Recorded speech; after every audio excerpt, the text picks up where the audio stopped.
हाँ, तो कैसे हैं आप लोग। तो आज हम लोग देखने वाले हैं काव्य खंड के हिंदी का तीसरा चैप्टर हम लोग देखने वाले हैं। अति सुदेशन है, जिसके लेखक हैं घनानंद। तो इसका हम लोग मोस्ट इंपॉर्टेंट क्वेश्चन और इसका टॉपिक पहले देखेंगे, उसका इसका अति लघु उत्तरीय प्रश्न देखेंगे। तो चलिए इसको हम लोग फटाफट से वीडियो को शुरू कर लेते हैं।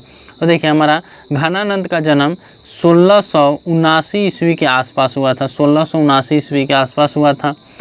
1739 ईस्वी में वे नादिर शाह के सैनिकों द्वारा मारे गए। 1739 ईस्वी में नादिर शाह सैनिकों के द्वारा वो मारे गए। ये तत्कालीन मुगल बादशाह मोहम्मद शाह, मतलब उस समय के शाह रंगोली के यहाँ मुंशी के काम करते थे। किनके यहाँ? तो रंगोली, तत्कालीन बादशाह मोहम्मद शाह रंगीले के यहाँ क्या कहते हैं, मुंशी के काम करते थे। ये अच्छे गायक और सर्वश्रेष्ठ कवि थे, गायक भी थे और कवि थे। कवि दंती है कि सुजाता नाम नर्तकी को वे प्यार करते थे।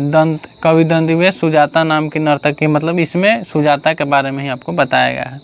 सन 1939 ईस्वी में जब नादिर शाह ने दिल्ली पर आक्रमण किया, तब उनके सिपाहियों ने मथुरा और वृंदावन पर भी धावा बोला था। ठीक है, मतलब वृंदावन भागे थे तो वहाँ पर भी धावा बोला था। कवि घनानंद रीतियोनिनी, रीतिमुक्त एवं मधुर भाषा के कवि हैं। ठीक है, रीतियोनिनी मधुर, बहुत ही मधुर भाषा के कवि हैं।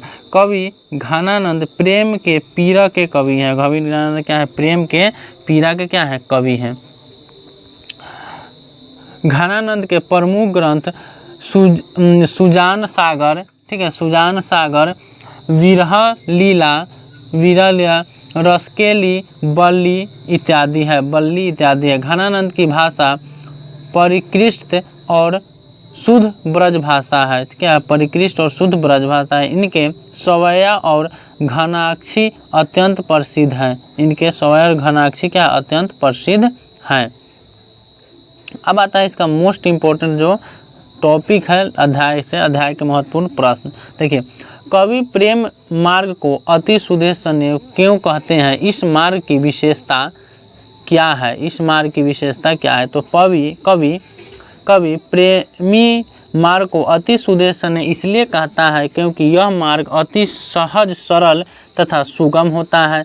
प्रेम का मार्ग छल कपट, धोखा, बंद आदि से रहित होने के कारण संदेह रहित होता है। इस मार्ग में चतुराई नहीं चलती और बिना झुके चलना होता है। मतलब इस मार्ग में कोई भी चतुराई आपका नहीं चलेगा। ठीक है, इस तरह आपका 2 नंबर क्वेश्चन आता है कि कवि घनानंद कहाँ अपने आंसुओं को पहुँचाना चाहते थे और क्यों? तो कवि घनानंद अपने आंसुओं को, दुखों को अपनी विश्वासघाती प्रेमी सुजाता के आंगन में पहुँचाना चाहते थे, क्योंकि उसका प्रेमी ही उसकी हृदय का दुख दूर कर सकता था। लेखक का प्रेमी उनके हृदय का दुख दूर कर सकता है। मोस्ट इंपॉर्टेंट है आपका, इससे क्वेश्चन अगर आता है इस चैप्टर से तो यही क्वेश्चन आएगा, इससे बाहर आपसे नहीं पूछा जाएगा। परहित के लिए कौन देह धारण करता है? तो परहित के लिए देह धारण कौन करता है? आप कमेंट में बताइएगा, वीडियो को पॉज कीजिए और बताइएगा। तो कौन करता है? बादल करता है। जल की वर्षा करके प्राणियों के जीवन देता है। जल के प्राणियों को जीवन देता है। प्राणियों के सुख चैन स्थापित करता है। उसकी वर्षा उसके विरह के आंसू के प्रतीक है। मतलब उसकी वर्षा जो है विरह के आंसू के प्रतीक है। मतलब विरह, मतलब दूसरों के लिए देह कौन धारण करता है? तो बादल करता है।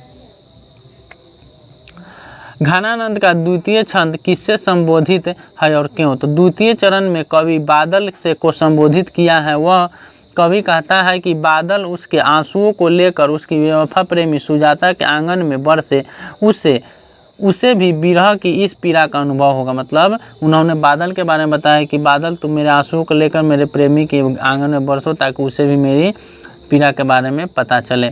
तो देखिए, ये आपका मोस्ट इम्पोर्टेंट क्वेश्चन था। आपको अगला जो है आगे हम लोग देखेंगे स्वदेशी, तो आप इसको अच्छी तरह से याद कर लीजिएगा और इसका PDF आपको टेलीग्राम पर मिल जाएगा, आप वहाँ से जाकर के ले सकते हैं। तो तब तक के लिए जय हिंद।